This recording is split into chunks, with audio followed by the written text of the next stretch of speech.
Hi everybody, welcome to my channel. My name is Dennis. Today we're going to do a review of MSI's MPG X570 Gaming Plus motherboard. You would have seen it in my previous video as well. Anyhow, we're going to get on, we're going to review it, and yeah, the new AM5 motherboards are out, so I'll be reviewing those in the future. Maybe not as much or as often, simply because they're so expensive. If you haven't looked at the prices yet, it's going to be a shock. Anyhow, let's get into doing this one, and eventually we'll do a build in it, and we'll go from there. Okay, so here's the first look. Of course, some of the things I want to point out is, of course, it's Lightning Gen 4, has AMD Ryzen 5000 desktop ready, so 5000 series will work in it. It will work with 3000 series desktops as CPUs as well. And Ryzen 2000, 3000 series compatible as well. Okay, you got PCIe Gen 4 and socket AM4 motherboard, which is pretty typical of most AMD, well, all AMD motherboards now, before they knew AM5 was coming out. So we're going to open this up, see what we got inside. Here's our motherboard. We're going to get it out, and we'll have a look at it. First, before we do that, which is what I like to do in most of these, is see what other features they're going to provide to us. So we have our I/O shield. We have our MPG X570 Gaming Plus motherboard user guide. It's got everything in here. Okay, everything you're going to need. It gives you some SATA cables. Oh, and this is new. I hadn't seen this. They actually included the one for your M.2 to go over it with the thermal pad and all the screws and everything you're going to need to put it in. Extra M.2 screws, everything that you're going to need to secure it to your motherboard. And it has some other features such as your case standoff notifications, what they are, how to install your CPU, all that kind of good stuff. We have our True Gaming badge. More products that they want to get you to read about. All our drivers. You should you can start with those drivers initially, but you should go to the website and download all the current ones. And of course, you can do that with the app, which you have it installed as well. And thank you for choosing your product. That's it. Let's get the motherboard and see all the other stuff we get with it. Okay, so our motherboard's out. We're going to start going over everything. It doesn't have Wi-Fi built in, so you can always use your own adapter. But we're going to start off going over all of everything that's on this motherboard. Okay, so first I'll go over some of the obvious things on the board. You have an AM4 socket. That's where your CPU is going to get installed. You have these brackets, which sometimes you will use or you may not use. Just depends on the type of aftermarket cooler you're going to be using, or if you're using a stock cooler. Okay, we have 4 Dimm slots. Okay, we have our heat shield. All right. And we have our PCIe 4.0, okay, slots. That's pretty much the basics of it. Now we have this is play hard, stay silent. This peels off, of course, to reveal our nice little fan. That helps to keep the temperatures down on your motherboard. So what are some of the things that you need to know? You have Core Boost, which is digital power design for multi-core CPU. You can have 2 times CPU power. All right, so we'll get to that in a second. Basically, what we're referring to is here is you have an 8-pin and a 4-pin. You need both of those if you want to overclock. Otherwise, you use the 8-pin. You have your, like I mentioned just now, your Lightning Gen 4 PCIe slot, which is 2 times faster speed and up to 64 gigabytes per second. And then you have a second M.2. Okay, so this is the first one. That's the one I'm referring to. And you have a second one right here. And your second one is Gen 4 M.2 as well, up to 64 gigabyte a second. So just keep that in mind. You also have an AMD Turbo USB, which is 2 times faster. Of course, the RGB that comes with this is Mystic Light. All right. You have your Frozer heatsink design and your M.2 Shield Frozer. All right, so just keep all that in mind. We're going to go through this. This is just an overall, and we're going to get right into it. So let's start with one side of the board and we're going to focus on that. So we're going to start with the back of the motherboard. So we're going to start off on the left-hand side. We have our flash BIOS button. Moving over here, we have two USB 2.0s, and of course the old PS2 style for keyboard and mouse. Moving over, we have two USB 3.2 Gen 1 Type A, and of course an HDMI. Down here we have a USB 3.2 Gen 2 Type C, and a USB 3.2 Gen 2 Type A. Moving over, we have a LAN port. We have our USB, two more, USB 3.2 Gen 1 Type A. And of course, we have all our audio slots. Your CS out, line in, your RS out, line out, and your mic and your spiffed. So that covers everything that's on the back of the motherboard. So let's move on to another side here. Okay, so starting on this side of the board here, we start off with, we have RGB, okay, so it's 4-pin addressable RGB. Now in this motherboard they call it J Rainbow 2 and J RGB 2. So you have CPU fan here. You have one JSMB1. Now I believe that could be a temperature probe. I'll have to look that up. I'll put it in the video later on. Again, moving over here, we have our 8-pin and 4-pin for power. If you want to overclock, you're going to need to put that 4-pin in. Okay, so at this end of the board, we've got the pump fan one. It will act as a fan header or for your pump. You have your 24-pin for power. And down here, I'm just going to point this out to you so you can see it better. Okay, so over here we have our SATA. So we have 2, 4, 6 SATA. We have our USB 3.0 header on the board. Actually, it might be 3.2. But that's going to power all your USB 3 ports on your case, whether they be 3.2, 3.1, doesn't matter. You're still going to all run through there. This motherboard happens to have 2 of those, and you have another one right here. And the beauty of that is I did a video, if you look back one, I'll put it in the end of the video, is if you want to use one of those, because this motherboard does not have a USB Type-C, you can plug a little adapter into there and you have a USB Type-C on the motherboard port that you can activate your USB-C on your case should that need arise. So on this board we have our J-Odd1, so that's your audio, your J-RGB1, so basically your RGB, your TPM module, so your J-TPM1.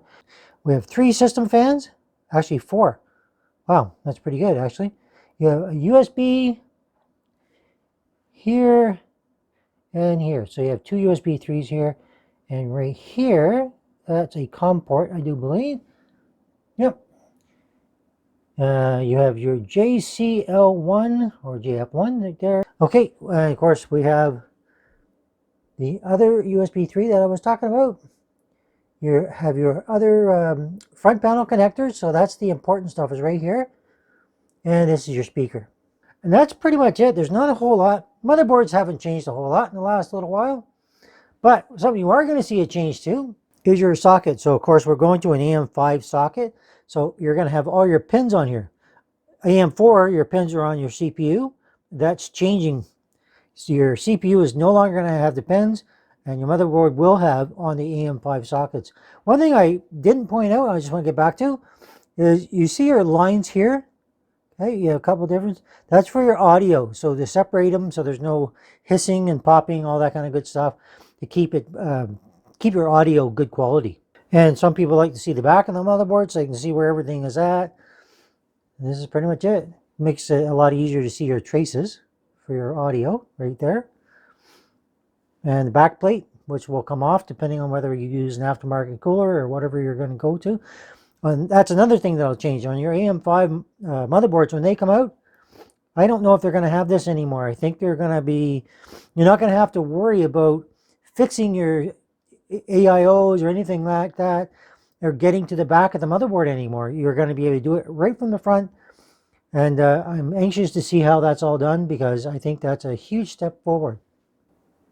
So something I didn't point out, I just want to point it out. You have PCIe 1 slots, 3 of them. So just to make sure that I point those out so you know what you're getting. I'm going to jump back to a couple things here. So you have your JBAT1. So basically that's your clear CMOS. So you will have to have a jumper to put on that to clear your CMOS. So of course, the battery here, which is your 2032, you can also take that out for a certain length of time, usually about 30 seconds, put it back in. I recommend a minute, personally, but put it back in. That'll also help clear CMOS. And of course, there's software and BIOS. So there's a lot of different ways to do that. Something else I almost forgot to mention is right here.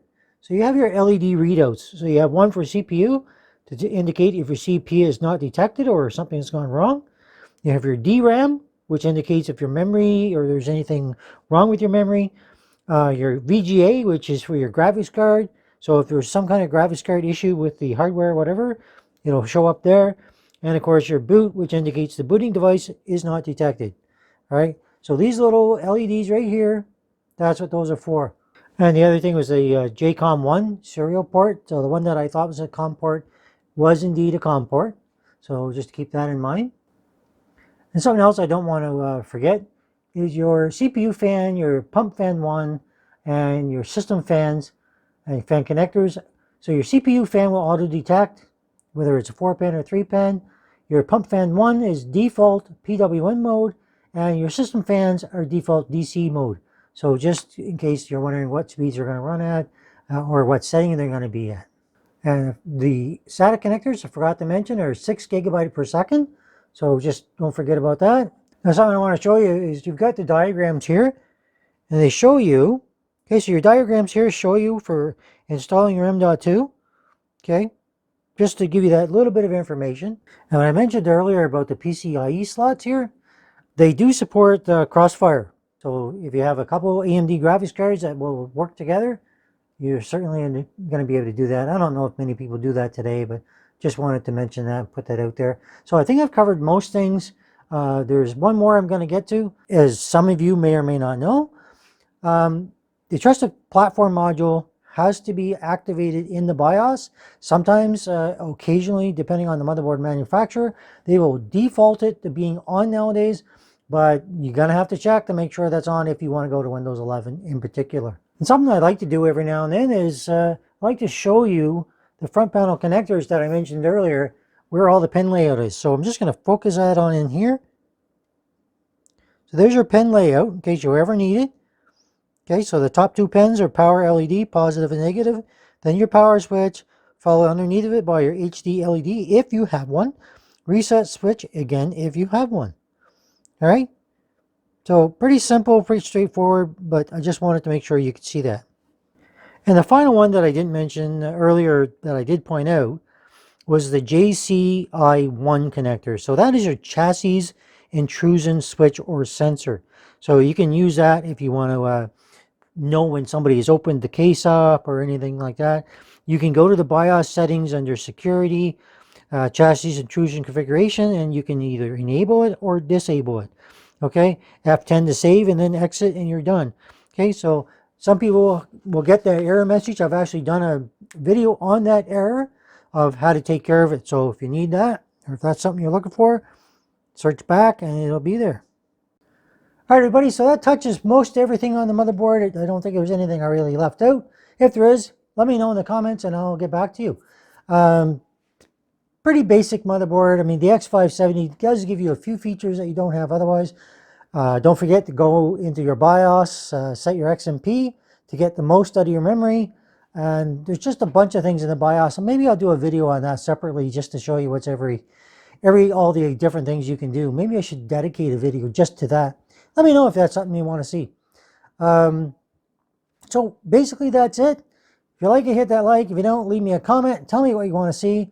Hopefully I've included everything that you want to see for the basics, front panel connectors, all that kind of good stuff. Those are the things you need to know to build your system. Okay, the basic things. A lot of other things you don't even need to worry about unless you're like really delving into it, in which case you might want to check out Debauer's videos where he goes very, very in depth, and they've got like hours long videos and kind of stuff like that. So anyway, if you like it, hit that like. If you don't, leave me a comment. If you're new here, think about subscribing. Hit that bell for notifications as videos as they come up so you can see them.